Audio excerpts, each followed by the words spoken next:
Hello everyone, and welcome to our second video in our devising series where we'll be tackling how to turn your ideas into kind of a more finished performance.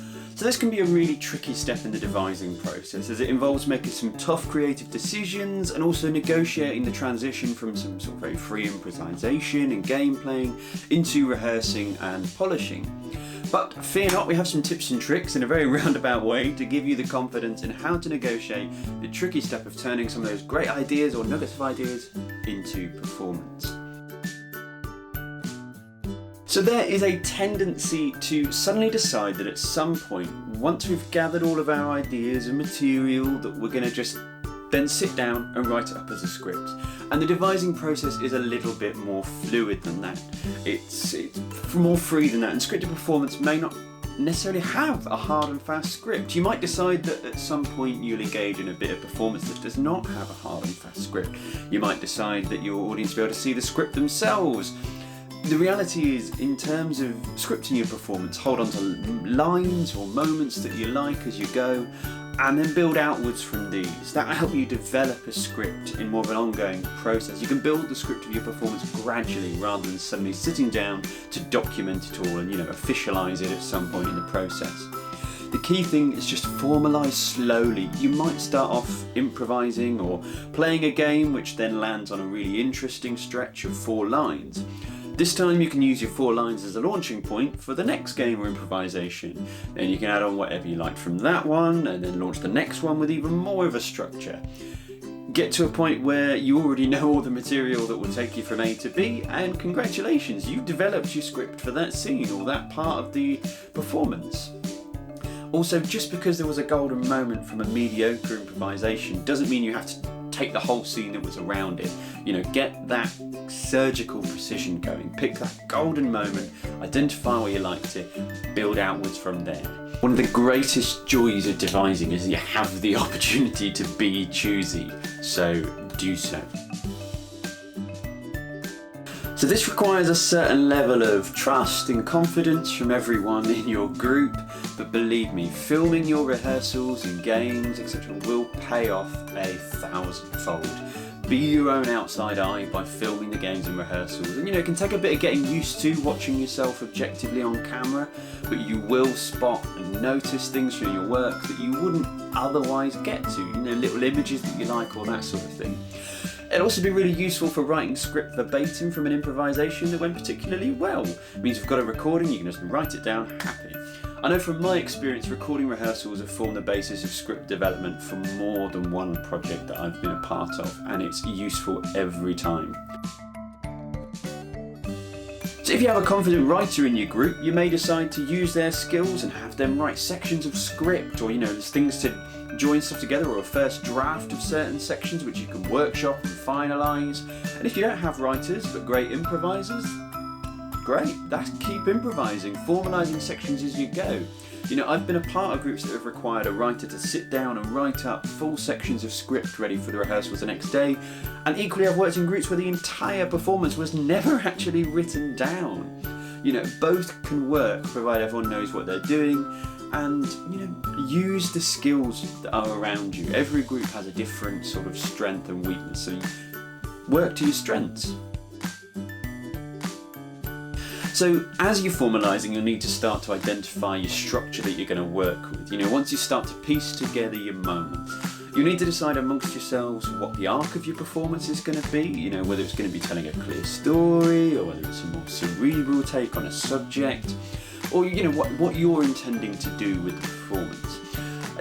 Because even if it's not a story, a clear arc will still be needed, and slowly will become apparent as you go. You need to know where your audience are being taken each step of the way, and it's important to start to piece together your moments and sections of performance. And to be fair, once you have a rough structure outlined, you'll be able to see where your gaps are in the structure. And this is integral in informing you what kind of material or areas you need to be exploring next. It's also worth looking at what joins these moments together. Why are they important? What do you want your audience to be leaving your performance with? Why have you chosen the material you've chosen? You know, do you want to think critically about the story or material that you've just shown? Or you wanted to educate them on a topic? Or equally, are you wanting to emotionally move them in some way?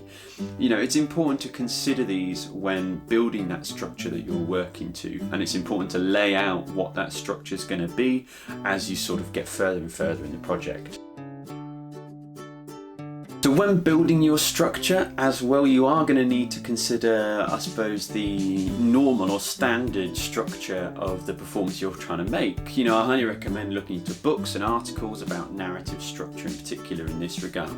You know, a swift example of this might be that if you consider an ordinary performance has 3 steps, a beginning, a middle and end, and you know, obviously most stories are more complex than this, but it works for the example. If you're wanting to offset your audience's expectations and put them on the back foot for some reason, you know, for example, shocking them with the immediacy of a problem or an event, or make them feel disorientated in the narrative on purpose, you might get rid of a beginning, you know, that helpful step that enables the audience to orient themselves and their feelings in regards to the story at hand. Or equally, you might remove the ending altogether if you want to leave your audience feeling really dissatisfied. You know, denying your audience that final cathartic release that comes with an ending can be a really powerful thing to do. You know, that said, it is equally valid and important that you may want to offer your audience, you know, something that follows this traditional structure. That rather than affecting the audience through sort of theatrical form, you want to allow the content to do the talking itself. You know, these are all great options available to you, but to do this properly, you need to find out what the usual conventions of the kind of performance that you're making or the story that you're telling. You know, you can have a really great deal of difficulty following or subverting conventions if you don't know what they are.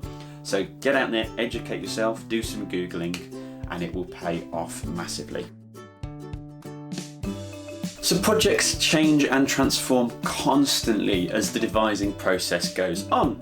I mean, I was once part of a project where the entirety of the original material was scrapped with, I think, about 3 days to go until show day.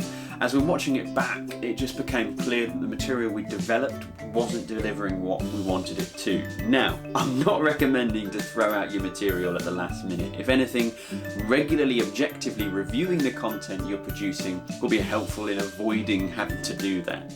So when reviewing your material, it's always important to ask yourself, you know, what are we doing with this material? Does it fit with what goes before and after? Does it contribute to the overall aim of the project? I think the popular phrase, kill your darlings, can come to mind here. You may find that there are parts of the performance that you desperately love, but actually just don't justify their place in this performance that you're making, at which point they do need to go. It's an ongoing goal for all performers, to be honest, to be comfortable failing in front of their peers, but the best performers, directors and devisers are the ones who are comfortable failing. You know, unless you get comfortable trying something and accepting that it doesn't work or didn't work, or even that it wasn't good, you'll hit a brick wall and you'll have a lesser final product because of it.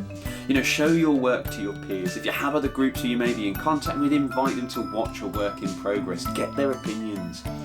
And you know, it can feel very exposing showing material that we're not confident with or that we don't feel portray our skills and our quality well.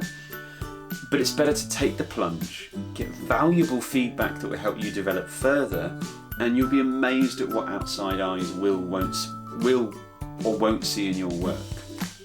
And it's hard to watch a project with eyes that haven't got the legacy of development so far behind them, you know, all those little bits of background knowledge that you have.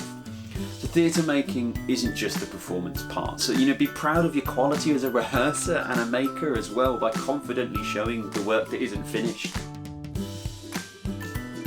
So that's been a very roundabout way of covering some of the, I suppose, the best ways or best things to keep in mind when turning material generation into material polishing.